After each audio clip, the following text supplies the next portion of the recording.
Mama, nandito na si Manong Loloy. Oo, nariyan na. Teka lang. Teka lang po, Manong Loloy ah. Nako, ayos lang.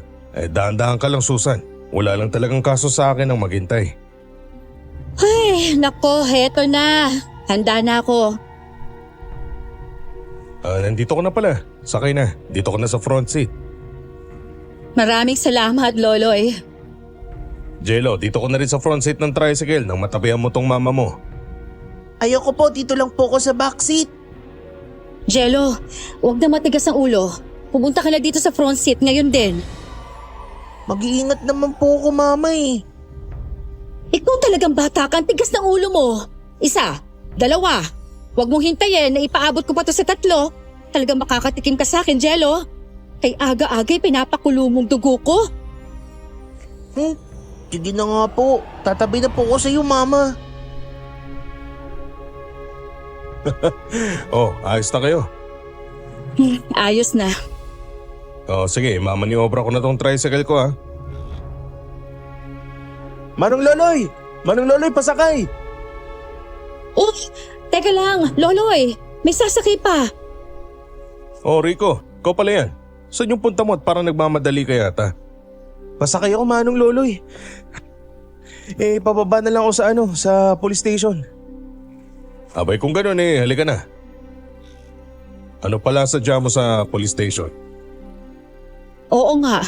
May nangyari ba, Rico? Kasi may re-report ako na may bangkay na natagpuan dun sa may sapa. Bangkay? Jesus Mariosep, seryoso ka ba?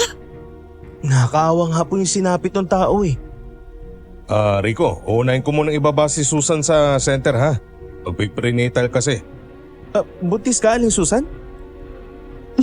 Oo. Akala ko nga hindi na masusundan pa itong si Jello eh.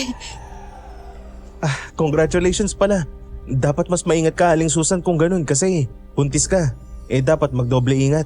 Malaya pa naman yung halang na bitukang tao na may gawa sa krimen na yun. Ay, Diyos ko naman. Sana naman mahuli na siya. Oo nga eh. May lead na ba kayo Rico sa kung sino yung gumawa nun? Wala eh. Mukhang sabi nila yung biktima taga-baryo kasi walang nakakakilala. Ganun ba? Nako, mahirapan yung mga pulis dyan dahil hindi pa nila alam yung tunay na pagkakakilala ng biktima. Sana na lang talaga malaman na yung tunay na pagkakakilanlan ng biktima sa lalong madaling panahon. Nang sa ganun, mas madaling maresolba yung kaso ng pagpatay. Sana. Para naman wala nang banta sa seguridad sa ating baryo. Nandito na tayo, Mama! Ito, pamasahe, Loloy. Maraming salamat. Sige. Siya nga pala, Susan, magpapasundo ba kayo? Mga pasado 10:00 na siguro. Sige, babalikan ko kayo dito. Hatid ko muna tong si Rico sa police station. Sige, ingat kayo. Tara na, Mama, ang haba po ng pila oh. Mukhang wala pa yata ang doktora. Parang ganun na kasi parang hindi pa po sila nagsisimula.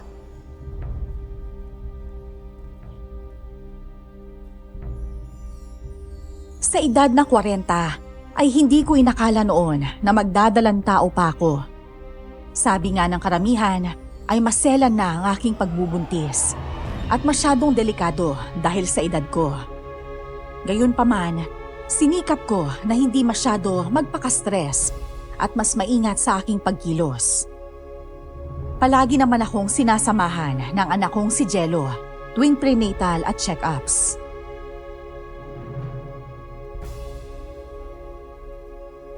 Ang tagal naman pong bumalik ni Manong Loloy.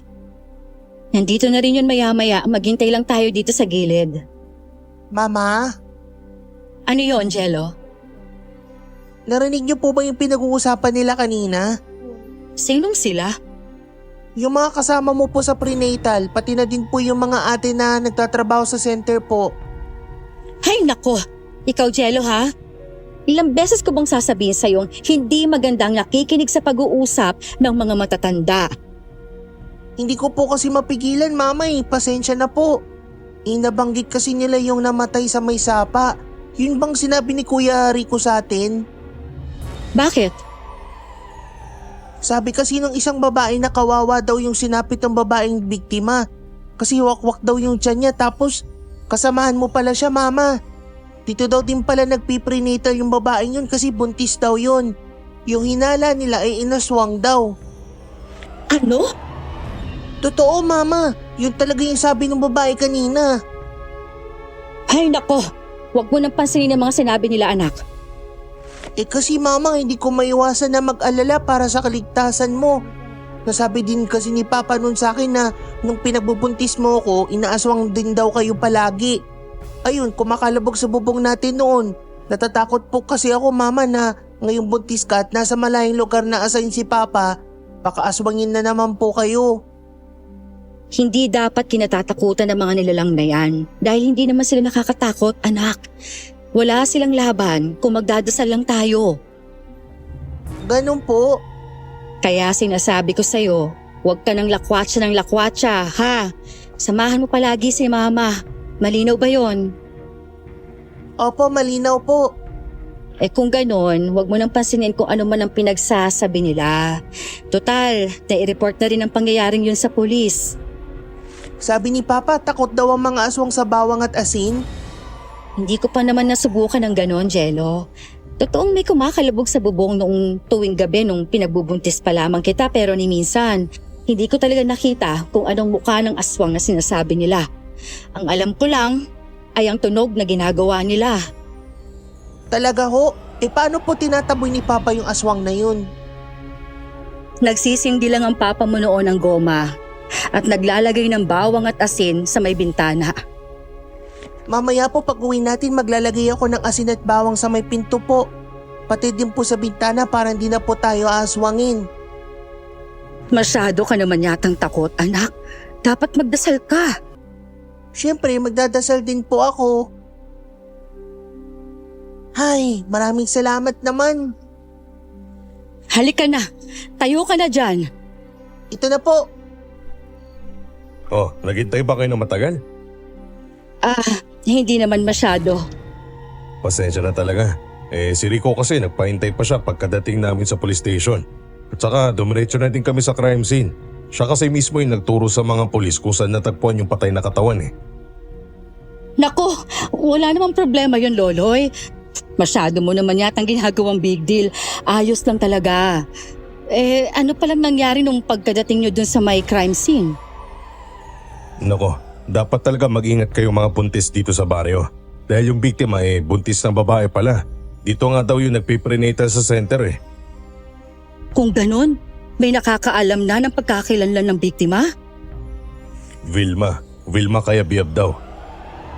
Hala, si Vilma? Kilala mo? Minsan lang kami nagkausap ni Vilma, pero naaalala ko yung mukha niya. Sabi nila hindi daw siya taga rito sa atin. Oo, taga-kabilang bayan siya pero taga rito ang ama na pinagbubuntis niya. Siya palang namatay. Kawawa naman. Oo nga kalunos-lunos yung sinapit niya. Sana makamit niya ang hustisya sa pagkamatay niya. Nang sa ganon, mapayapa na siya. Sana talaga. Delikado din kasing isipin na malaya pa yung kriminal na may gawa nun sa kanya. Nakakatakot nga yun. Sana mahuli ng may gawa. Kawawa naman si Vilma. Ganon talaga ang buhay. O paano? Sakay na kayo? Diretso na ba kayo na uwi sa bahay o may pupuntahan pa kayo? Magpapahatid pa sana kami sa bayan. May bibilhin kami sa palengke eh. Sige, walang problema kung ganon.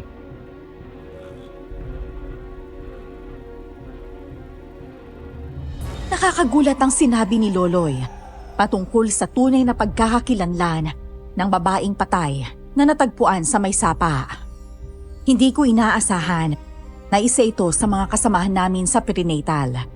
Ngunit mas nakakagulat ang mga sinabi ni Loloy sa akin matapos niya kaming ihatid sa aming bahay.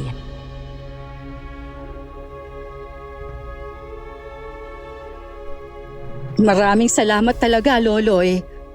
Walang anuman, Susan. Yay! Nandito na tayo! Mama, pasok na ako sa loob ng bahay, Mama. Tulungan mo muna ako sa mga pinamili ko. Buhatin mo yung iba dito. Ito po, ipapasok ko na po itong mga gulay na pinamili nyo, Mama. Ay, mabuti pa nga. Susan, tulungan na kita sa bigas na binili mo. Ako na yung magbubuhat niyan papasok sa bahay niyo. Naku, maraming salamat talaga kung ganon. Sa ko to ilalagay. Dito na lang. Mas mapapadali kasi kung dito mo idadaan sa may kusina ang sako ng bigas. Mas malapit kasi dito. Sige. Maraming salamat talaga, Loloy, ha? Oh, eto na. Teka, baka gusto mo muna magmerienda. Nako, wag na. Nakakaya naman. Anong nakakahiya? Ako nga dapat itong nahihiya sa'yo eh. Masyadong marami na ang pabor na ginawa mo para sa amin ni Jello. Alam mo naman, matalik ko na kaibigan yung asawa mo kaya walang kaso sa akin yun. Ay, oo nga pala. Yung pamasahe ko. Eto na. Ay, nako. Masyadong malaking halaga to. Hindi ko matatanggap to. Babalik ko na itong 100. Ayos na ako sa 50. Hindi. Sige na. Tanggapin mo na. Ayaw mo magmerienda. Tapos ngayon naman, ayaw mo namang tanggapin yung pamasaheng binigay ko. Mas lalong mahihiya na ako sa inyo niyan. Sige na nga. Tatanggapin ko na to. Maraming salamat dito yun nga pala, pansin ko lang. Sira na pala yung lock ng pinto nyo dito, no? Oo. Ito kasing si Jello, palaging pinaglalaruan kaya nasira. Dapat pinapaayos nyo na to. May krimen pa naman dito sa baryo. Delikado yung pintong sira sa mga panahon ngayon. Hayaan mo na. Ipapaayos ko naman yan. Wala pa kasing budget sa ngayon eh. Ay, pero mabalik tayo. Hindi talaga ako makapaniwalang si Vilma pala ang patay na natagpuan. Usap-usapan ng mga kapitbahay natin dito eh. Malakas ang kutob nila. Hindi tao ang may gawa nun. Nasabi na rin ni Jello. Narinig niya daw ang mga usap-usapan na aswang daw ang umatake kay Vilma. Hindi naman kasi pagkaraniwan ang nangyari sa babaeng yun eh. Isipin mo, wakwak yung tiyan niya. Walang gamit na kinuha. Pati yung pera ng asawa niya hindi kinuha. Tanging ang sanggol lang sa sinapupunan niya ang nawawala. Diyos ko. May mga usapan din ako narinig sa mga kasamahan ko sa terminal. Nakainahinala din daw ang babaeng nakatira sa may sapa. Babaeng nakatira sa may sapa? Siguro hindi mo pa siya nakikita dahil hindi ka naman lumalabas sa gabi. Pero bagong lipat yung babaeng yan sa baryo natin. Talaga ba? Hindi ko napansin na may bagong nakatira sa may sapa. Hindi mo naman kasi makikita yung kubo niya kung sa malayo dahil natatabunan ng matataas na talahib ang kubo niya. Ganun pala. Base sa mga sinasabi ng mga kasamahan ko, kakaiba daw ang kinikilos ng babae. Akalain mo tuwing gabi lang daw yung lumalabas. Ano naman daw ang ginagawa niya tuwing gabi? Nagtitinda daw siya. Ano daw ang tinitinda niya? Balot. Loloy, malamang sa gabi lang talaga siya lumalabas.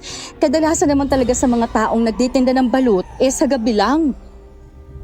Pero sabi ng mga kasamahan ko sa pamamasada simula daw na lumipat yun sa may sapa, may malalansang amoy na daw silang naamoy malapit sa may sapa. Baka sa amoy yun ng balut. Medyo may pagkamalansa din kasi ang balut, hindi ba? Pero kahit na, dapat mas maingat ka. Sa katunayan nga, dapat tayong lahat yung mag-iingat sa babaeng yun. Kasi hindi natin siya gaano kakilala. At saka walang nakakaalam kung bakit lumipat sa baryo natin yung babaeng yun. Hindi pa naman tayo sigurado, Loloy.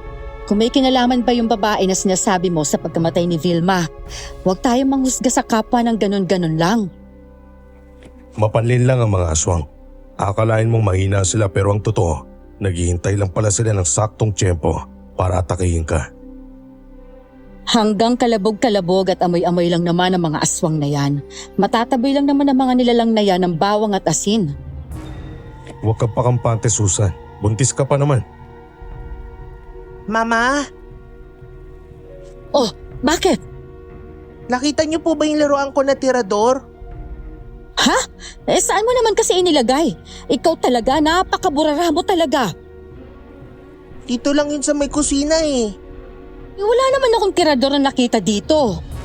Nandito lang po yun.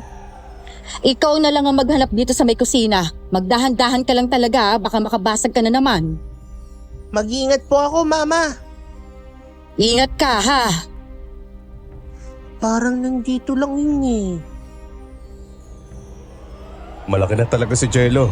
Dati, kinakarga-karga pa to ni kumpare. Oo nga eh. Ang bilis ng panahon. Ngayon, ang kulit-kulit na at ang hilig-hilig pang maglakwatsa sa kung saan-saan. Hala! Jello, Mama, hindi ko sinasadya. sabi ng mag-ingat ka eh. Ano yung nabasag mo? Yun pong garlic oil po. Naku, sa lahat ng nabasag ang garlic oil pa talaga. Mahal pa naman ang bili ko niyan. Umalis ka na nga dyan at baka mabubog ka pa. Linda, aalis na ako. Ay naku, pasensya na. Hindi ka na tuloy nakapagmerienda. Ito kasing si Jello eh. Sobrang kulit talaga. Naku, walang problema. Sige, alis na ako. Mamamasada pa ako eh. Sige, ingat ka, Loloy. Sige.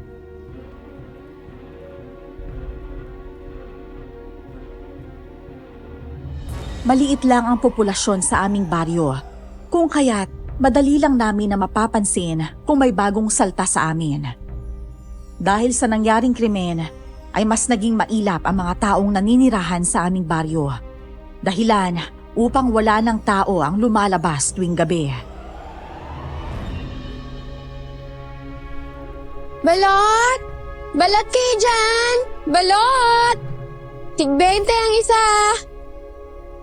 Mama, naririnig mo ba yun? Ang alin? May nagtitinda ng balot sa labas oh. Balot! Balot po kayo dyan! Mainit pa po to! Bili tayo, Mama. Sige, tawagin mo. Yes! Ate, bibili kami ng balot. Ilan ang bibilin mo, bata? Ma, nandito na si ate nagtitinda ng balot. Ilan daw yung bibilan natin?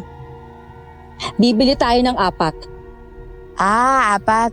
Eto na bata Hintay lang po kayo saglit ha, kumukuha pa ng pambayad si Mama. Ako, walang problema, bata. Eto ng bayad, miss. Hala, wala ho ba kayong barya dyan, ma'am? Naku, pasensya ka na talaga, miss. Yan lang talaga ang pera ko. Wala kasi akong barya.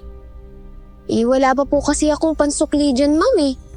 Kayo pa lang ho kasi ang bumibili ng balot ko. Kaya wala pa po akong pansukli dyan sa 100 ninyo. Magkano ba lahat kapag 4? 20 po kasi bawat isa, kaya 80 po ang 4. Ganito na lang ha, miss. Gawin mo na lang 5 para 100 lahat-lahat. Talaga po? Naku, maraming salamat po. Ito na po, dadagdagan ko na po ng isa yung balot nyo. Ngayon lang yata kita nakita dito sa amin, miss. Ako? May sinasabi po ba kayo dyan, ma'am? Ngayon lang kasi kita nakita dito sa aming baryo. Taga rito ka ba? Hindi po. Bagong lipat lang po kasi ako dito sa inyo, ma'am. Kaya pala hindi ka pamilyar sa akin. Nagre-renta ka lang ba ng bahay dito? Ay naku, hindi po. Yung kubo ko po, nandyan lang po malapit sa may sapa. Ako po yung bagong lipat dyan. Bagong lipat sa may sapa? Oh, ikaw pala yun. Opo, ako po yun. Ang aga mo naman yatang nagbibenta ng balot. Wala po kasing lumalabas tuwing gabi. Dahil natakot po sila nung may natagpo ang patay dun sa may sapa. Kaya para po makabenta ako, nilalako ko na lang. Kaya pala. Totoo pala talaga yung binalita sa akin ni Loloy na wala nang lumalabas sa baryo tuwing 5:00. Kaya matumal din ang pamamasada ng mga tricycle. Oo nga po eh. Sana nga ho, mahuli na po yung suspect sa pagpatay sa buntis na yun. Ay, sana nga. Ano bang pangalan mo, Iha? Jonah po. Yun po yung pangalan ko. Bakit mag-isa ka lang na naglalako? Asan ba ang asawa mo? Mabigat pa naman yung balot, oh. Ay nako, mag-isa lang po ako sa buhay. Hindi pa po ako nag-aasawa, ma'am. Ganun ba? Sige ho, alis na po ako. Ilalako ko pa po itong natitirang balot eh. Sige, Iha, ingat ka ha. Huwag kang masyadong magpagabi sa labas. Opo, maraming salamat po sa paalala. Sige po, tuloy na po ako. Sige. Siya pala yung babaeng nakatira malapit sa may sapa? Yung sinasabi ni Manong Loloy na nagtitinda lang tuwing gabi? Dapat pala hindi na tayo bumili ng balot na yan. Oh, bakit naman? Hindi ba sabi ni Manong Loloy pinagdududahan nila yung naaswang? Bibig mo, Jello ha? Saan mo naman nasagap ang bagay na yan? Narinig ko po kasi yung pag-uusap niyo ni Manong Loloy nung nakaraang araw sa may kusina, Mama eh. Ilang beses ko bang sasabihin sa'yo na huwag kang makinig sa usapan ng matatanda? Paano kung may makarinig sa'yong sinasabihan mo si Jonah na aswang siya, ha? Ay di mapapasama ka dun. Kabata-bata mo pang tao. Pero totoo po ba talagang aswang yung babaeng yun, Mama? Ano ka ba, Jello? Hindi, no? Nakita mo naman. Tirik na tirik ang araw sa umaga. Naglalako siya ng balot. Nasasabi lang ng mga tao dito na aswang siya dahil sa tuwing gabi siya nagtitinda at malapit sa bahay niya natagpuan ang bangkay ni Vilma. Pero ano bang malay natin na baka inanod lang? Ang lansa din kasi niya, Mama eh. Naamoy mo ba? Baka dahil sa balot na tinda niya. Basta, Mama. Ayaw ko nang kainin yung balot na yan. Nakakatakot eh.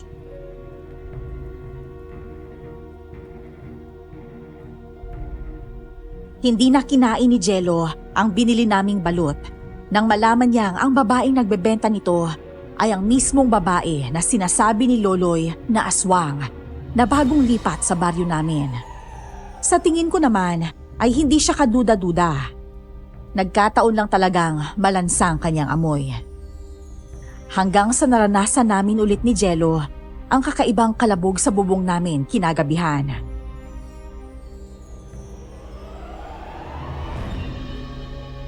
Alam mo, Mama, narinig ko kasi yung pinag-uusapan niyo ni Manong Loloy.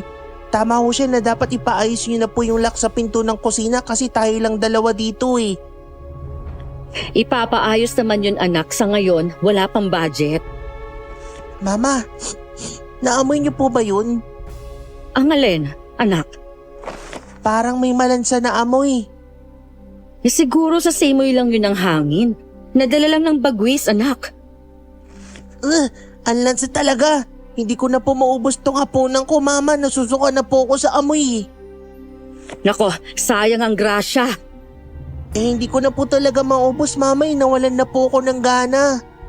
O sige, itabi mo na lang dyan at ipakakain ko yan sa alaga nating pusa. Teka, nakita mo ba si Muning? Parang hindi ko yata siya nakikita ngayong araw Nasa may kusina lang po si Muning kaninang hapon, Mama. Doon naman talaga yung paboritong tambahin ni Muning eh. Sige, tawagin ko na lang yung pusang yun mamaya. Hala, ano yun? Parang may kumalabog sa bubong natin. Baka si Muning na yan. Mama, parang hindi naman po pusa yung naglalakad sa taas, Mama eh. Tignan mo na yung yero, parang nayuyupi na yun sa bigat nung naglalakad sa ibabaw. Mama, parang iba na po yan eh. Jello, pakikuha nga ako ng buntot pagi sa may likod ng pinto. Opo, Mama, masusunod po. Sino ka mang nariyan? Hindi kami natatakot sa'yo. Mama, parang nananadya talaga siya. Kinikis-kis niya yung mga kuko niya sa yero ng bubong. Ang sakit sa tenga. Ang sakit. Mama? Jello, tumawag ka ng tulong. Mama, dinudugo ka. Pakibilisan mo lang. Tulong? Sige po, Mama, tatawag ako ng tulong. Tulong! Tulungan niyo po kami! Ano nangyayari dito? Kuya Rico, tulungan niyo po si Mama.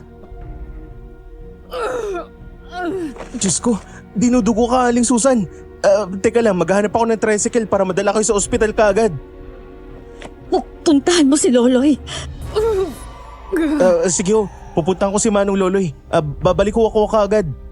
Jello, bantay mo muna yung mama mo ha, bibilisan ko lang. Opo, naiintindihan ko po.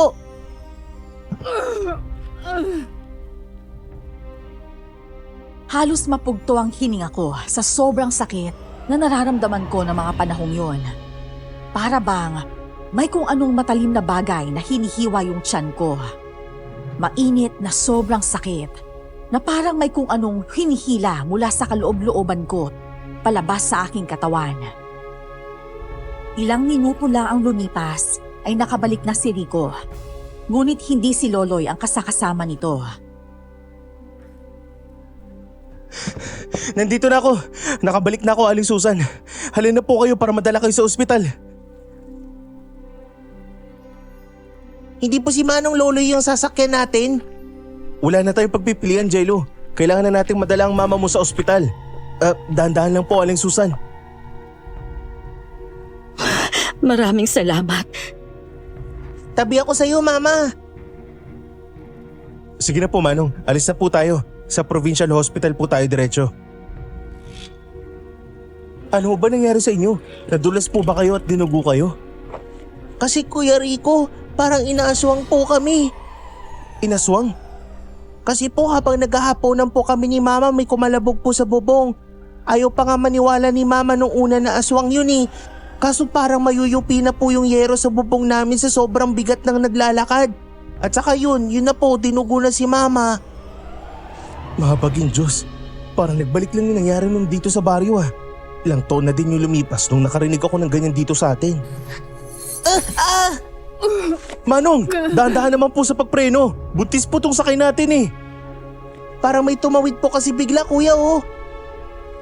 Sino ba yan?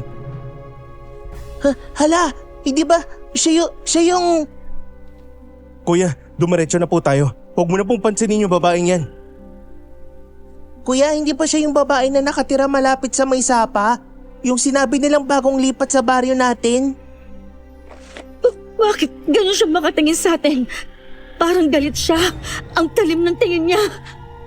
Huwag yun na pong pansinin yung babaeng yun. Kaninang umaga, nakausap namin siya.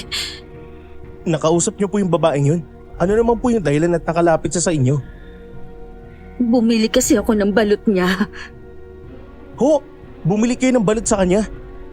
Nako, dapat hindi niyo na po ginawa yung bagay na yun. Alam niyo po bang lahat ng taga-baryo sa atin iniiwasan yung babaeng yan?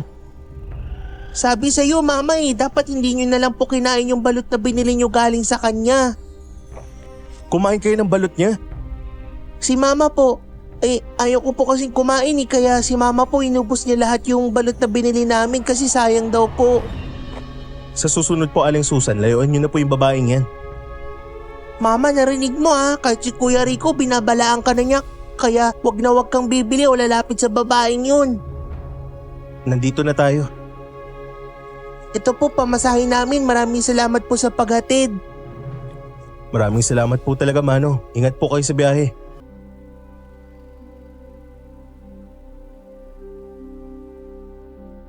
Nang makarating kami sa ospital, ay kaagad din kaming inasikaso ng mga nurse sa emergency room. Nagkaroon din ng pagkalito ang mga doktor sa gabing yon. Dahil nang kinonsulta nila ako, ay wala naman daw mali sa laboratory results ko.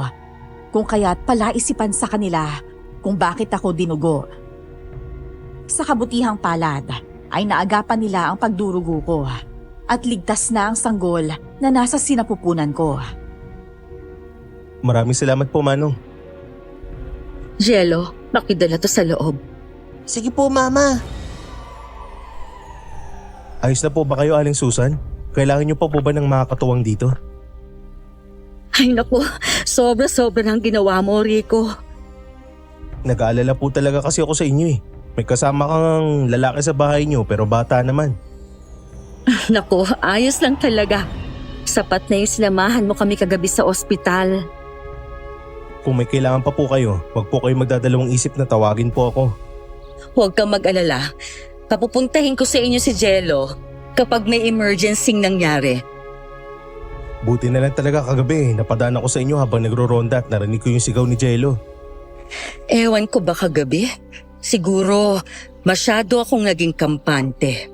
10 taon na rin kasi ang lumipas nung nagkaroon ako ng ganong karanasan. Hindi ko inaasahan na mauulit yun ngayon. Kung sino man siyang aswang siya, paborito ka talaga niya. Dahil noon pa lang, tandang-tanda ko pa nung pinagbubuntis yun pa si Jello. Akay-akay kayo ni Papa papunta sa ospital dahil inaswang kayo at nag-bleeding ka. Ngayon naman nabuntis ka, binabalikan ka na naman ng aswang na yun. Hanggang sa ngayon, hindi ko pa talaga tukoy kung sino ang aswang na yun. Nabalitaan ko noon na napuruan daw yun ng asawa mo, Aling Susan. Nataga daw yun ni Mang Damian. Oo, sa may bandang likod. Baka ngayon, gusto na naman niyang mataga siya. Nako, kung sino man siyang aswang siya, huwag niya talagang hintayin na ako yung makataga sa kanya. Dahil hindi ko talaga hayaan na makatakas siya. Balot! Balot! Kung usapang aswang lang talaga, Aling Susan, hindi talaga pinatagal eh. Isa pa tong babaeng to. Hindi na nga natin matukoy ang aswang sa baryo, dumagdag pa talaga. Dalawa na tuloy yung poproblemahin natin ngayon dito sa baryo. Baka marinig ka, Rico. Wala talaga akong pakialam kahit marinig niya o kahit aswangin pa niya ako. Dahil kung hindi naman totoo, hindi siya masasaktan sa sasabihin ko. Balot! Balot ho, ma'am. Bili na po kayo. Hindi na muna. Hindi bibili sa Aling Susan yan dahil kahina-hina lang isang babaeng tulad mo na nagtitinda ng balot. Rico, yung bibig mo. Ay, hindi ko po alam ang ibig mong sabihin. Nagmamangamaangan ka pa talaga oh. Naghahanap buhay po ako dito. Naghahanap buhay nga ba o naghahanap ng buntis? Sinasabi mo bang aswang ako? Hindi ko binanggit ang salitang aswang, bakit ang defensive mo? Alam mo, Ano? simula nang lumipat ako dito, ang init-init na ng dugo mo. Kahit ipabarangay mo pa ako, hindi ako aswang. Sa ngayon. Pero mamayang gabi, hindi natin alam. Ang hilig mong mambintang? Sige nga kung hindi ka aswang, anong ginagawa mo sa gitna ng daan kagabi at kamuntikan mo pang harangin ng tricycle na sinasakay ni Aling Susan? Eh hindi ko naman napansin ang dumaan na tricycle eh. Talaga ba? Ewan ko sa'yo. Alis na nga ako. Kung ayaw mo bumili, magsabi ka. Hindi yung kung ano-ano na lang ang mga sinasabi mo. Yan tuloy, Rico. Nagalit na siya. Makakaalis na nga. Sabi ni Papa, mas mabuti daw na mas kang alam mo ang tunay na katauhan ng aswang dahil lalayo ang kanila. Malayo ang loob ng mga aswang sa mga taong batid nilang alam ng mga ito yung sikreto nila. Parang hindi naman siya aswang para sa akin. Ingat po kayo, Aling Susan. Papanlin lang ang mga aswang. Mabuti pa ho, mamaya magsindi kayo ng goma para pagtaboy at magsaboy din kayo ng asin sa ibabaw ng bubong nyo. Salamat sa paalala, Rico. Tatandaan ko yan.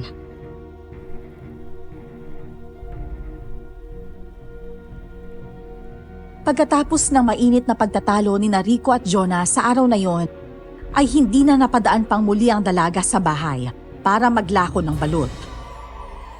Gabi-gabi ay nagsisindi ako ng goma at naging epektibo naman ito bilang pantaboy sa nilalang na hayok sa laman. Ngunit hindi ko naisip na may bagay din palang hadlang sa pantaboy na ginagawa ko. Isang gabi ay umulan ng malakas. Dahilan para mamatay ang sinisindihan kong goma sa labas ng bahay namin.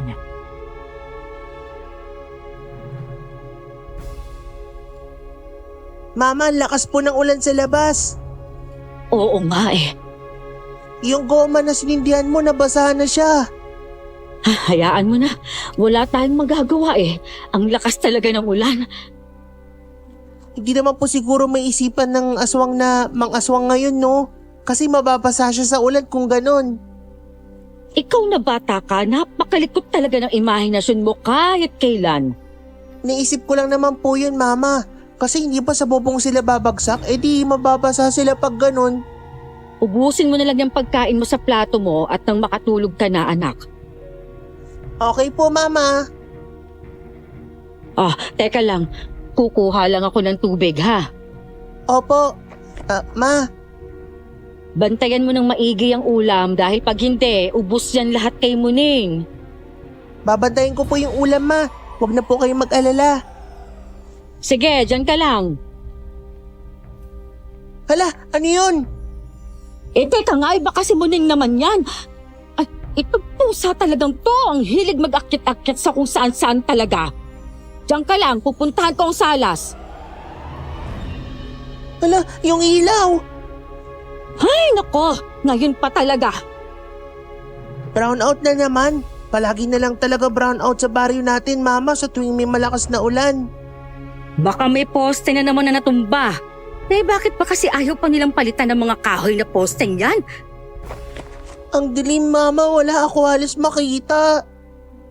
Oh, teka lang, kinakapako-pako pa yung lighter eh. Asan na kaya yun?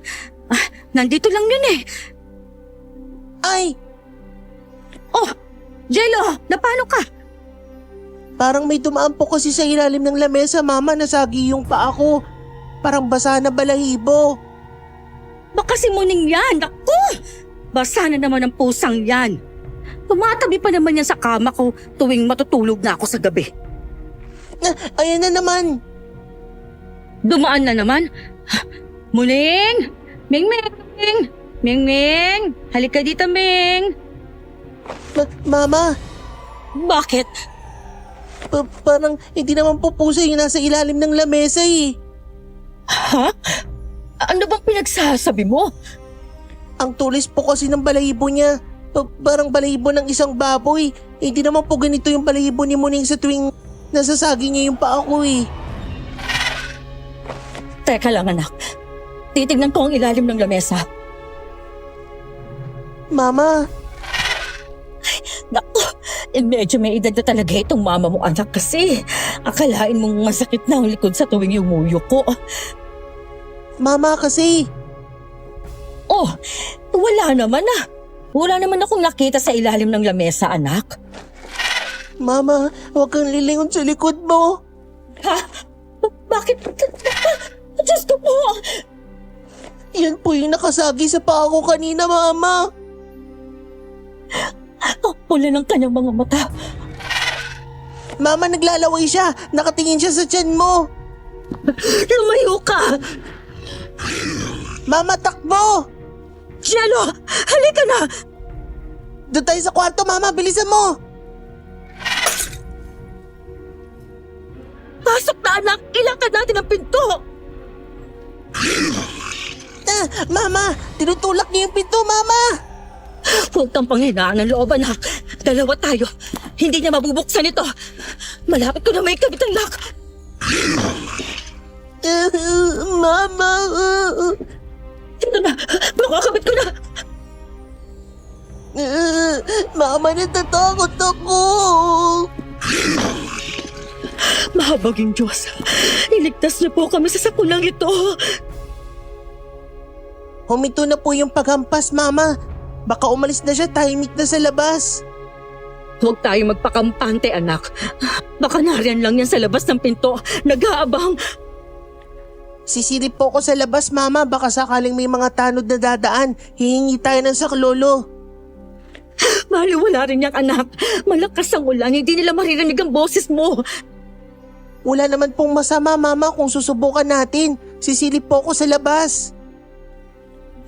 Huwag ka masyado dumikit sa dingding.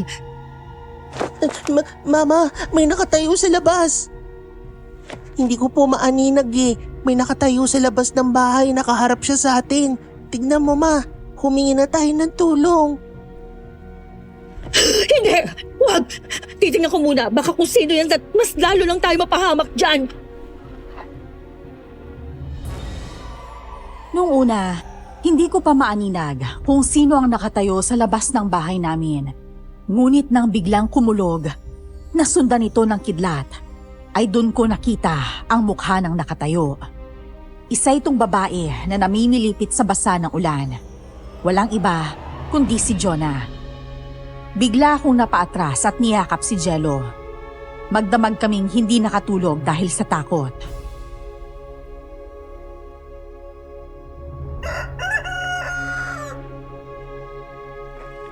Sigurado po kung si Jonah yung nakita nyo kagabi. Yung babaeng bagong lipat sa may sapa. Hindi talaga ako nagkakamali. Rico, kitang-kita ng dalawang mga mata ko kagabi na siyang nakatayo dyan sa labas. Hindi talaga nagkamali si Manong Loloy sa kutob niya. Walang duda na yung babae din yun yung pumatay sa buntis na si Vilma. Nawalan kasi ng kuryente kagabi. Kaya akala ko, yung pusa lang namin na nakasagi sa paa ni Jello. Ayun pala, kakaibang nilalang na pala nakapasok sa loob ng bahay. Ano po yung nakita nyo? Parang mukhang baboy na nakatayo at may mga balahibong katawan. Maitim! Maitim yung balahibo ng nilalang na yon. Tsaka sobrang pula ng mga mata niya. Nakalabas din yung mga pangil niyang nakataas at naglalaway. Aswang talaga yung sumalakay sa bahay nyo kagabi, Aling Susan. Kaso nga lang, hindi natin to pwede i-report sa pulis kasi hindi naman nila tayo paniniwalaan kung sasabihin nating aswangin ng loob sa bahay nyo. Malabo din na sabihin natin si Jonah yun ng diretsyo kasi wala tayong ebidensya laban sa kanya. Tayo yung mapapasama kung ganun. Mama, tignan niyo to. Bakit anak? Diyos ko, ano to? Patay na siya! Wakwak yung tiyan ni Muning, Mama. Pinatay ng nilalang na yun si Muning. Hindi na talaga to maganda. Para lumalakas na yung loob ng nilalang na yan. Hindi ko talaga inaasahang dadating ako sa punto na makakaharap talaga ako ng aswang. Talagang lalantad pa mismo sa mga mata ko. Dati kasi, hanggang tunog lang sila, naririnig ko. Delikato ka, Aling Susan. Ikaw talagang punteriya niya. Anong gagawin ko ngayon? Tinatawagan ko din ang asawa ko pero out of coverage. Sa sobrang lakas ng ulan kagabi, may mga poste daw ng signal na natumba sa ibang lugar. Baka isa sa mga lugar na apektado ay yung pinagtatrabuhan ni Mang Damian. Paano na to? Huwag po kayong mag-alala, Aling Susan. Simula ngayon, dito kami tatambay ng mga kasamahan kong tanod sa bahay nyo. May upuan naman dito sa labas nyo kaya dyan na lang kami tatambay at magpapalipas ang gabi. Rico! Susan! Loloy! Ikaw pala yan! Nabalitaan ko yung nangyari kaya naparito ako. Ayos ang ba kayo dito? Ano nangyari sa mga platong yan? Iyon ang mga nasagi at nabasag ng kakaibang nilalang kagabi. Loloy, totoo talaga ang aswang. Nakita ko mismo. Mismong mga mata ko. Kagabi, kitang-kita ko ang buong itsura niya. Alam na ba to ni paring Damian? Ipaaalam ko sana. Kaso hindi ko siya makontak sa ngayon eh. At ito pang mas matindi, Manong Loloy. Ano? Nakita ni Aling Susan kagabi, si Jonah, na nakatayo daw dito sa labas at nakaharap sa bahay niya. Yung babaeng tuwing kabilang nagtitinda sa baryo natin? Yung bagong lipat? Opo, Anong ginawa niya sa inyo, Susan? Sumilip kasi ako nung biglang tumahimik sa labas ng kwarto namin. Yun na nga, nakita ko si Jonah sa labas ng bahay namin, nakatayo, nakatitig dito sa bahay, basang-basa sa ulan. Pagkatapos, saan siya pumunta? Hindi ko na alam kung saan siya pumunta kasi napaatras ako eh. Hindi na ako dumikit pa sa dingding at nagdasal na lang hanggang sa nag-umaga na. Namumuro na yung babaeng yan ha.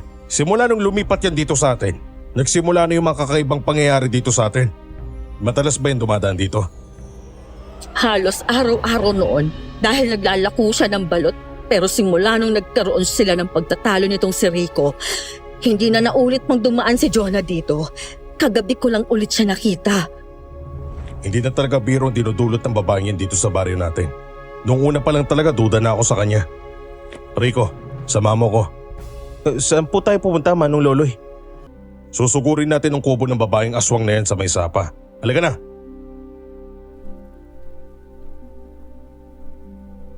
Hindi ko na napigilan pa sina Loloy at Rico sa mga sandaling yon. Dahil sa kaloob-looban ko, ay gusto kong mawala na si Jonah sa baryo namin. Yun lang ang tanging paraan para sa akin. At naisip kong makakasiguro ako sa kaligtasan namin ni Jello, pati na din sa sanggol na nasa sinapupunan ko. Mama, nakabalik na si Kuya Rico at Manong Loloy. Masamang balita, Aling Susan. Ha? Bakit? Hinunughog namin ni Manong Loloy ang kubo ng babaeng yun pero wala na siya doon. Wala na siya? Anong ibig niyong sabihin? Umalis siya? Parang gano'n na nga. Kung umalis man siya, Ibig sabihin, totoo ang mga espekulasyon ng mga tao sa baryo sa kanya. Aswang siya. Bakit naman siya alis kung inosente siya, di ba? Kung ganun, malaki nga ang posibilidad na siya yung sumalakay sa amin kagabi. Parang ganun ang Aling Susan. Pero kahit papano, mapapanatag na din ang loob ng mga taga-baryo na ligtas na tayo dahil umalis na siya. Natatakot na po na baka balikan niya na naman kami mamaya. Hindi niya na po magagawa pa yung panloloob niya kagabi sa inyo dahil tatambay kami ng mga kasamaan kong tanod dito simula ngayon. At gaya ng sinabi ko, dito kami sa inyo magpapalipas ng gabi. Kaya ligtas na kayo, Aling Susan. Wala na kayong dapat pang ipangamba. Maraming salamat talaga sa malasakit ninyo. Tatambay din ako dito kasama nyo. Mas mabuti po yun, Manong Loloy, kung ganun. Ano bang ginagawa mo, Susan, tuwing gabi? Nagsisindi ka pa rin ba ng goma? Oo, nagsisindi ako kaso kagabi nga, sobrang lakas ng ulan. Nakausap ko ang isa sa mga kaibigan ko na namamasada. Mukhang malabong mabalik yung kuryente ngayong gabi. Baka bukas o sa makalawa pa daw maayos yung natumbang poste. Ay, malas naman. Kung kailan pa talaga may mga pangyayaring ganito. Magdala na lang tayo ng flashlight. Yun nga lang, mukhang mahina na yung baterya nitong sa akin. Kagabi ko pa kasi ginagamit to eh. Hindi ko pa na-charge kasi wala pang kuryente. Ako din, medyo mahina na yung flashlight ko. Hindi ko nga alam kung tatagal pa ba to ng 1 oras eh. May mga lampara naman kami dito. Pwede nyo namang hiramin ang isa sa mga ito para may pang-ilaw kayo dyan sa labas. Ayos lang, Aling Susan. May mga kasama naman kami. May mga flashlight din yung mga yun. Hindi na po ba babalik yung aswang, Mama? Hindi, anak. Huwag ka na matakot, Jello. Sasamahan kayo ng Kuya Rico mo. Malakas po bang aswang, Kuya Rico? Natatakot ako na baka hindi mo kayanin eh. Ako pa talagang sinabihan mo ng ganyan, Jello. Kahit sino pang aswang yan, tatalunin niya ni Kuya Rico dahil isa akong tanod. Tungkulin kong ipagtanggol kayo sa mga masasama, lalong-lalo na sa mga aswang na yan. Huwag kang lumayo sa bahay mamaya, Kuya Rico ha. Para pagtawag ko ng tulong maririnig mo kaagad. Oo naman, Jello. Malakas ang pandinig ni Kuya Rico kaya dadating ako kaagad. Hindi po ba natin pwedeng ipadakip na lang sa pulis yung mga aswang? Medyo komplikado yung gusto mo, Jello eh. Hindi kasi yan sila pananiniwalaan ng marami kaya tayo-tayo lang ang magtutulungan dito sa baryo. Ganon po ba? Ganyan talaga, wala tayong magagawa. Pag ako po magiging pulis paglaki ko, maniniwala po ko sa aswang dahil totoo po sila. Mabuti naman kung ganon, Jello. Mag-aral ka na maigi para kung magiging pulis ka na, ikaw naman ang poprotekta sa amin pagtanda namin. Opo! Kaya kung ganon, dapat malakas ang loob mo. Dapat hindi ka panghihinaan ng loob. Naintindihan ko po. Yun nga pala. Alis muna ako. Mamamasada muna ako. Babalik lang ako dito mamaya, Rico, pag nakatambay na kayo dito na mga kasamahan mo. Sige walang problema, Manong Loloy. Susan, Jello, alis muna ako. Sige, Loloy, ingat ka sa biyahe mo.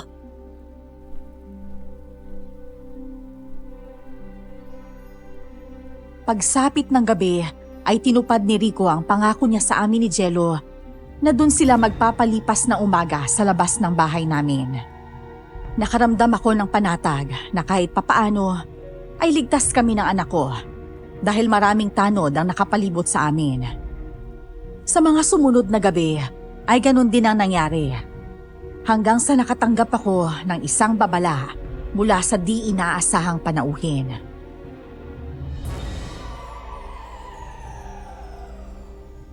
Sana gabi-gabi ganito tayo, Mama, no? Palagi may mga tanod sa bahay natin. Alam niyo po, Mama, ang sarap ng tulog ko kagabi. Mabuti naman kung ganon. Ano po ginagawa niyo, Mama? Eto, nag-iinit ako ng tubig para naman may pangkape ang mga tanod sa labas para mainitan ang kanilang mga sikmura habang nagpapalipas ng gabi. Napansin ko lang, Mama, parang hindi nakapunta dito kagabi si Manong Loloy. Baka nandoon na naman sa kabilang barangay na Masada.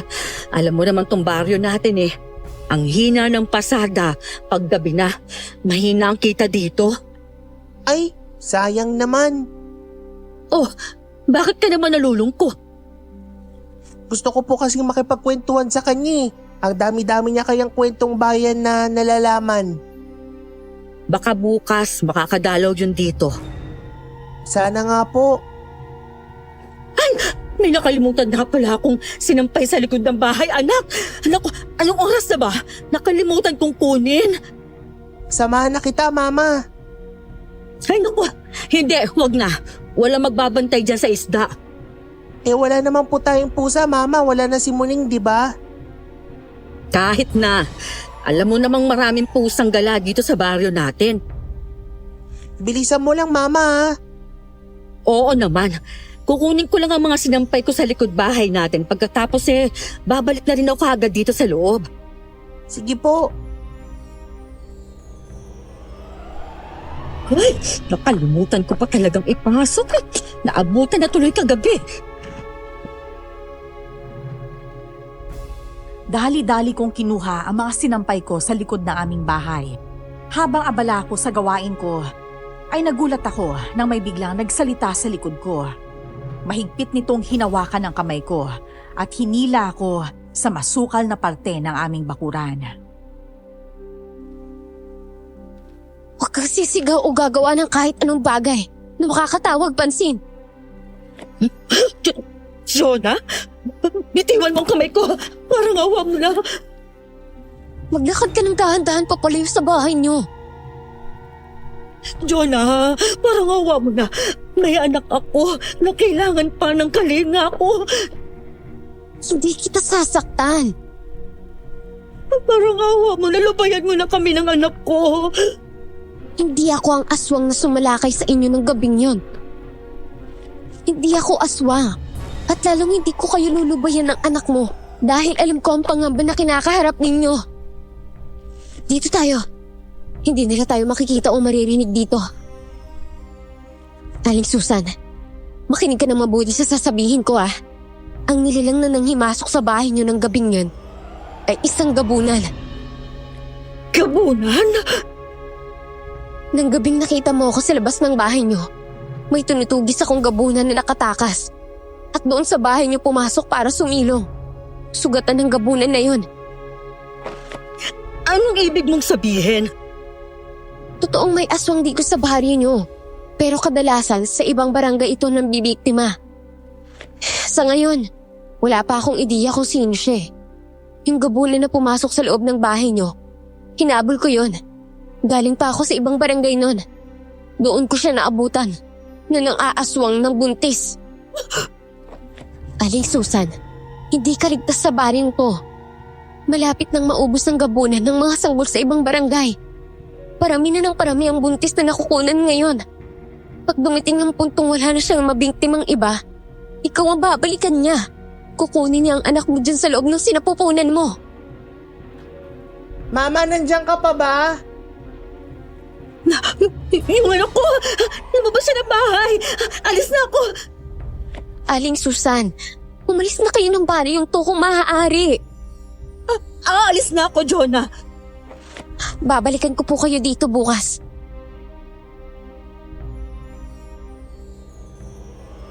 Halata sa itsura ni Jonah na marami pa siyang gustong sabihin sa akin.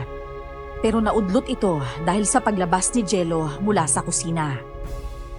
Tinatawag ako ni Jello dahil medyo natagalan ako ng balik sa loob ng bahay. Nasundan pa ito ng pagdating ni Rico sa eksena. Mama?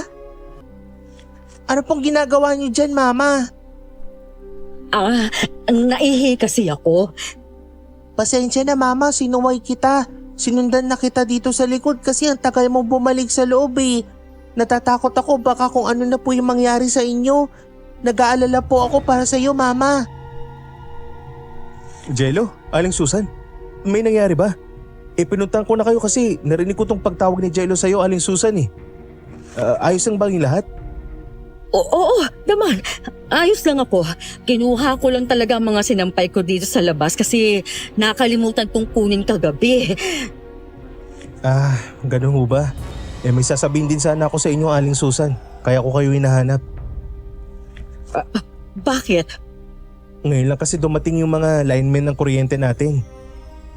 Nanghingi sila ng tulong sa aming mga tanod para sana mas mapadali yung pagkabit at pagpapatayo ulit ng natumba na poste. Kaya alis po muna kami saglit pero wag po kayo mag-alala. Babalik din kami. Ano ka ba, Rico? Kahit hindi ka na magpaalam sa akin, para naman na sa ikabubuti ng baryo natin, ayos lang sa akin. Sige po, alis po muna kami. Pasok na po tayo sa loob, ma. Mabuti pa nga, anak. Buti na lang may mga linemen na umabot dito sa atin ngayong gabi. Siguro bukas, ma, magkakaroon na tayo ng kuryente ulit, no? Ay, sana nga, anak. Para hindi na tayo gagamit pa ng lampara. Ang mahal ng gas ngayon. At saka para makita ko na din ng maayos yung mga tinik ng isda.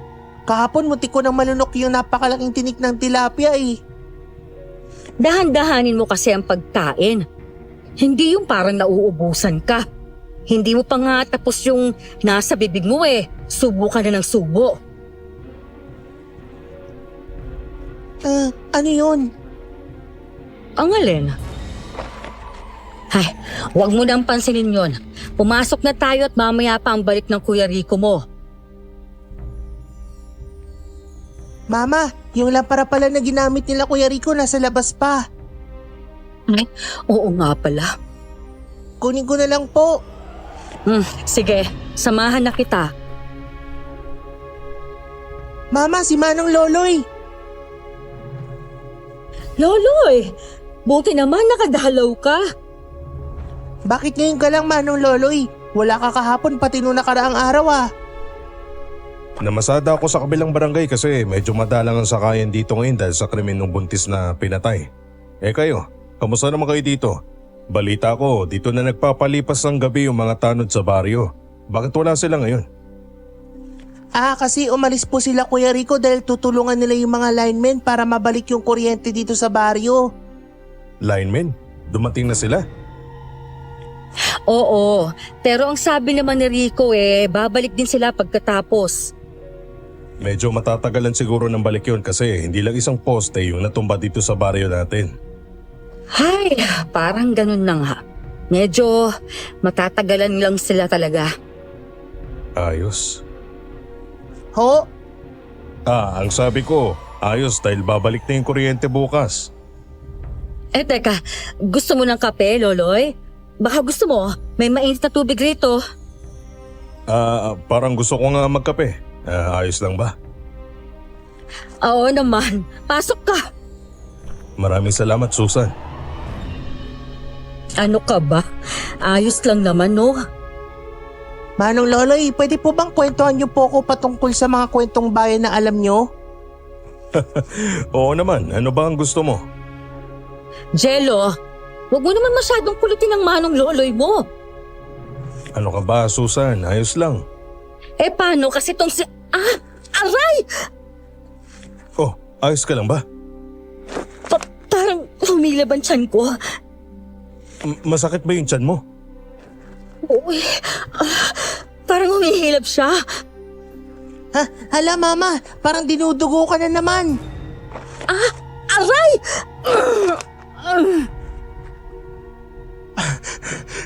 Aling Susan, gising pa po ba kayo? Kuya Rico, si mama. Bakit? Pwede bang pumasok? Pwede po Kuya Rico. Bakit, Jello? Ano nangyari sa mama mo? Asan siya? Manong Loloy? Nandito ka pala? Tricycle mo pala yung nasa labas? Oo, kakarating ko lang talaga. Ngayon nga lang Parang may problema kasi itong si Susan Sumasakit na naman daw yung tiyan niya. Ano? Hindi, parang humihilab lang naman. Mawawala rin to maya-maya. Dugo. Hala, dinudugo ka, Aling Susan. Pumunta na tayo sa ospital. Diyos ko! Tinudugo ako! Mukhang mas marami to kaysa noong una. Pumunta na tayo sa ospital, Aling Susan. Sumakay na kayo sa tricycle ko. Ako na magdadala sa inyo sa ospital. Jello, magdala ka ng ibang damit ng mama mo. Bilis! Opo, teka lang po. Kukuha ko ng damit ni mama, saglit lang. Bilisan na natin. May daan akong shortcut na alam na mas mapapadali yung pagpunta natin doon sa ospital.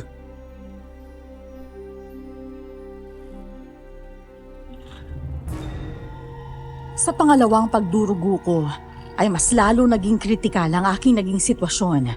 dahil sa walang tigil na pagdaloy ng dugo. Habang patagal ng patagal din, ay mas palala ng palala ang sakit sa aking tiyan. Hindi din nakatulong sa akin ang sinasabi ni Manong Loloy na mas madaling daan patungong ospital dahil mas lubak ang daan nito. Sakit ng tiyan ko! Manong Loloy, tama po ba tong daan na tinatahak natin? Parang pasukal ng pasukal eh. Ang lubak pa ng daan, mas lalong sumasakit yung tiyan ni Aling Susan. Alam ko ang daan na tinatahak natin. Maghintay lang kayo at makarating rin tayo sa paroroonan natin. Manong Loloy, bilisan po natin kasi si Mama nangihina na siya. Binibilisan ko naman sa abot ng makakaya ko, kaya kalma lang kayo. Aling Susan, tiis-tiis lang ho kahit konti. Makarating rin tayo sa ospital. Hindi ko na kaya. Ang sakit na talaga ng paghilab ng tiyan ko. Para mapupugto na yung hininga ko sa sakit. Labanan niyo po yung sakit, Aling Susan. Manong Loloy, bakit po tayo huminto? Niihi ako. Iihi muna ako saglit ha. Sige po. Kung pwede, Manong Loloy, pakibilisan na lang para madala na natin si Aling Susan sa ospital. Oo naman. Ano po bang nararamdaman niyo, Aling Susan? May iba pa ho bang masakit sa inyo? Wala na. Yung tiyan ko lang talaga yung parang humihilab eh. Manong Loloy, tapos ka na ho ba dyan? Manong Loloy! Manong Loloy! Parang kanina pa ho kayo nakatayo dyan ha, may problema po ba? Tapos na po ba kayong umihi? Kanina pa si Manong Loloy dyan, Kuya Rico eh. Nakatayo lang siya dyan at nakatingin sa buwan. Manong Loloy, kung tapos na po kayong umihi, tuloy na po tayo sa ospital. Hindi pa. Okay lang po ba kayo, Manong Loloy? Ayos lang ako. Loloy, bakit parang nag-iiba ang boses mo? Bakit, Susan? Ano sa palagay mo nangyayari sa boses ko? Manong Loloy, pwede po bang humarap kayo? Aling Susan, Jello, alerto kayo. Iba na yung kutob ko. Natatakot ka ba, Rico? Pansin namin ang pag-iba ng boses ni Loloy habang nakatalikod ito sa amin na nakatingala sa langit na may maliwanag na buwan. Nanlaki ang aming mga mata nang humarap ito sa amin at nagbago ang wangis nito. Naging pula ang mata nito at nagkaroon ito ng pangil. Tinubuan din ito ng matataas na may itim na kuko. Manong Loloy! Nagulat ba kayo? Ano nangyayari sa'yo? Mukhang hindi ito yata ang tamang panahon ng pagbulgar ko sa sikreto ko. Pero di bale na, kahit tamang panahon pa, magugulat din kayo, hindi ba?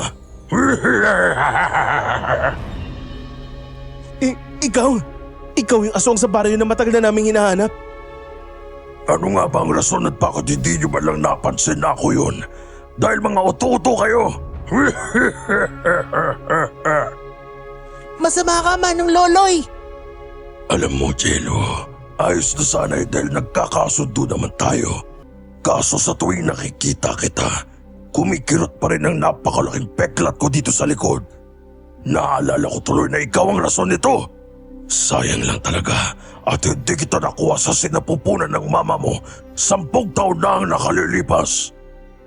Oh, ikaw ang aswang na yun? Hayop ka, Loloy! Ano bang rason mo at ginagamit mo kami? Bakit mo ba kami pineperwisyo?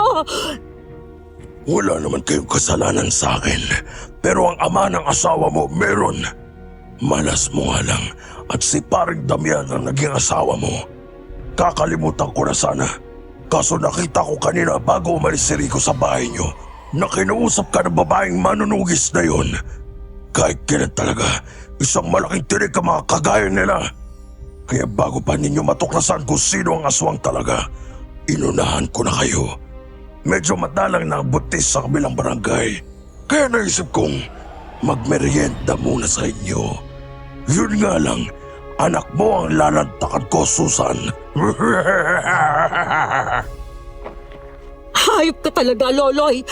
Yung ama pala ni Damian ang may kasalanan sa'yo. Bakit mo kami dinadamay? Namatay na ang ama ni paring Damian. Hindi ko na siya magagantihan sa pagpatay niya sa asawa ko noon. Kaya sa kanya mga apo na lang ako gaganti. Akala ko hindi na ako makakaganti pa. Pero mukhang may ibang plano yata ang panahon dahil tignan mo nga naman. Buntis ka na naman. Kung hindi ko napatay si Jello, sisiguraduhin kong akin ang anak mong pinagbubuntis ngayon.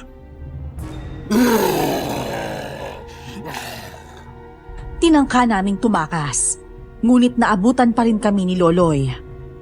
Mas naging malakas at maliksi ang kanyang kilos kumpara sa normal na tao. Unti-unti na rin siyang tinutubuan ng makakapal na balahibo sa buong katawan. Wala nang ibang mapagpipilian si Rico kundi lumaban para sa aming kaligtasan. Ano ba yun, Rico? Matapang ka lang pala kung may mga kasamahan ka. Hindi magtatagumpay yung masasama na kagaya mo, Manong Loloy. Nakakaawa ka. Bakit ba nagtsatsaga kang iligtas ang mag-ina na yan? Mabuti pa, magkaroon tayo ng kasunduan. Ibigay mo na lang sila sa akin at papalayaan kita ng buhay. Kalimutan na lang natin ang nangyaring to. Hindi mo naman sila kadugo, hindi ba? Hindi naman to tungkol sa pagiging katugo eh. Tungkol to sa karapatan nilang mabuhay. Wala kang karapatang kitilan sila ng buhay. Kahit sino ka pa, kahit ano pa ang rason mo. Nakakaantig naman ang puso na mga katagang yun. Hindi ka lang pala tusong aswang. Sarkastiko ka pa.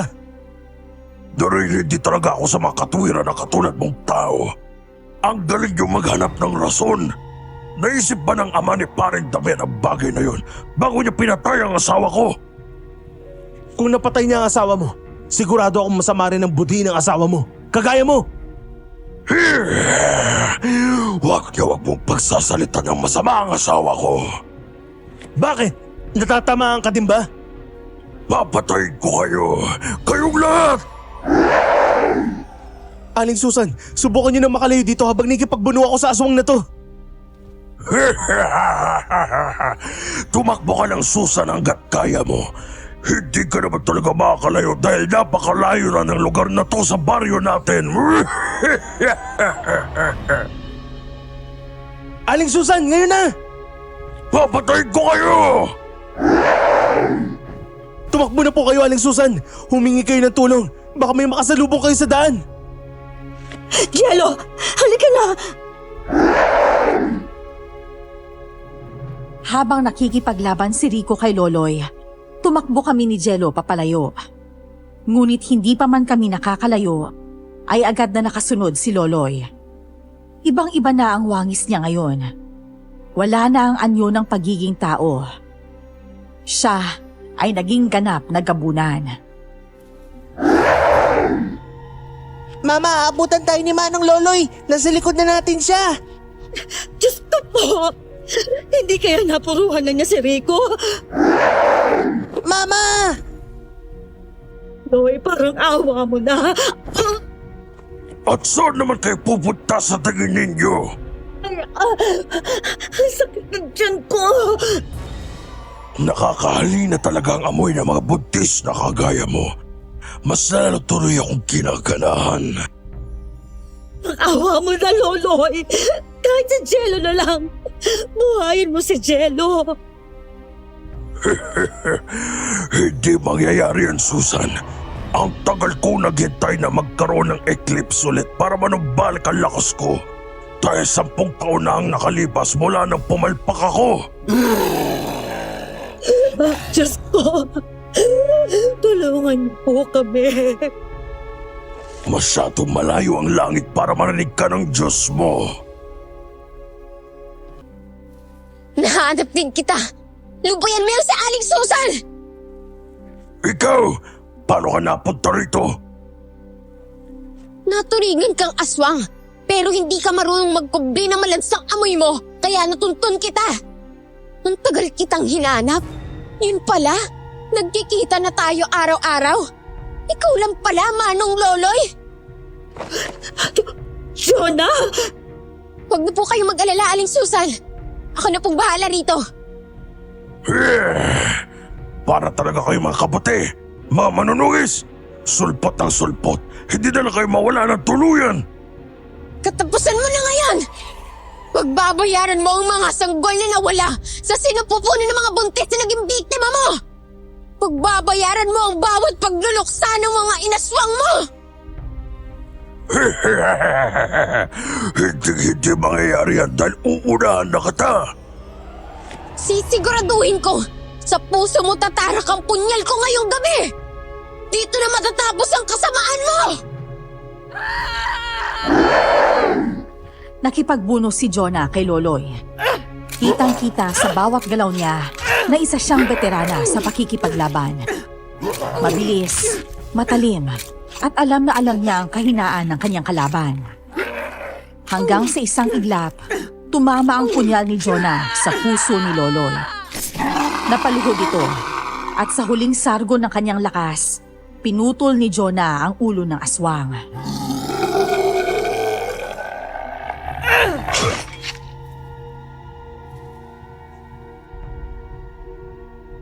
Natalo niya, Mama! Nanalo si Ate Jonah! Nagawa mo, Jonah! Ligtas na tayo, Mama! Wala na si Loloy. Sa wakas. Ay, Alex Susan, kailangan mo nang madala sa ospital. Hindi pa rin tumitigil ang pagdurugo mo. oo nga eh. Medyo nahihilo pa ako pero hindi tayo pwedeng umalis kasi. Bakit naman, Alex Susan? Kailangan mo ng atensyong medikal. Hindi kasi Sino pa po yung inaalala ninyo? si Rico. Hindi natin pwedeng iwan si Rico. Kailangan din natin siyang tulungan. Rico? Hala, puti ko nang makalimutan yon. Kailangan din pala ni Kuya Rico ng tulong. Pinatakas niya kasi kami ni Mama. Teka, nasaan na ba siya? Nandun, naiwan namin siya kung saan nakaparada yung tricycle ni Manong Loloy. Teka lang, pupuntahan ko siya. Mukhang hindi na kailangan, Ate Jonah. Ha? Bakit? Siya yan, no? Ha? Siya yung lalaki na naglalakad papunta dito, nagpapagewang-gewang. Hala, oo nga. Mama! Naku, masama to. Mama! Alex Susan! Hindi ko na nalabanan pa ang matinding sakit ng tiyan ko at tuluyan na akong nawala ng malay. Habang dumidilim ang paningin ko, tanging boses lang ni Jello at Jonah ang narinig kong sumisigaw ng pangalan ko. Nang magising ako, nasa ospital na ako. May nakakabit na dextro sa aking kamay.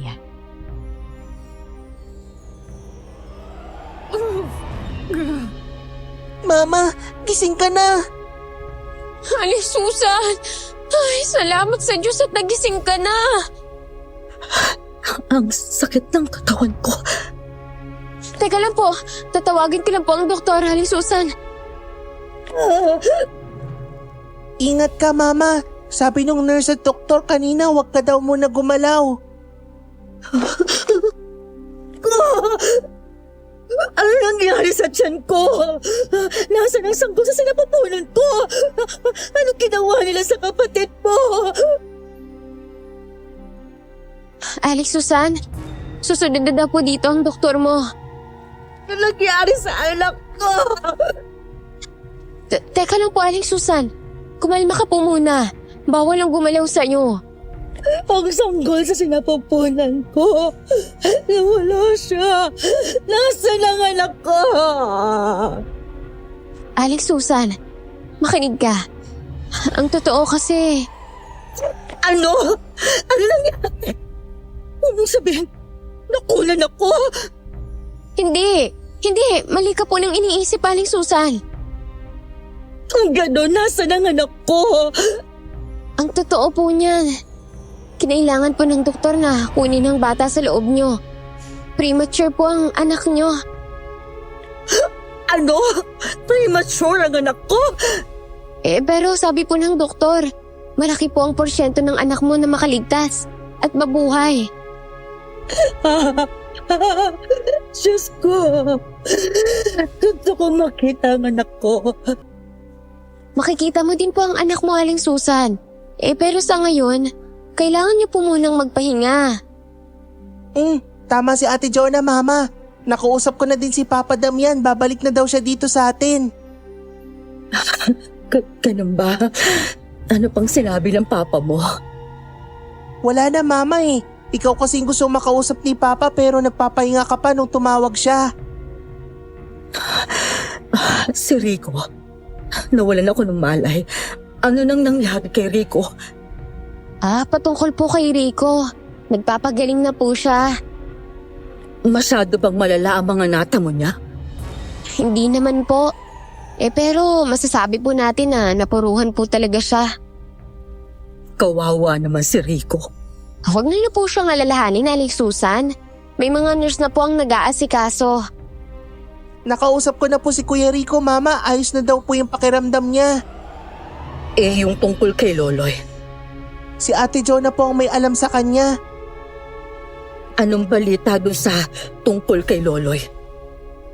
Doon naman po sa bagay tungkol kay Manong Loloy. Yung nireport namin siyang missing. Kinuha na din po ng pulis ang tricycle niya.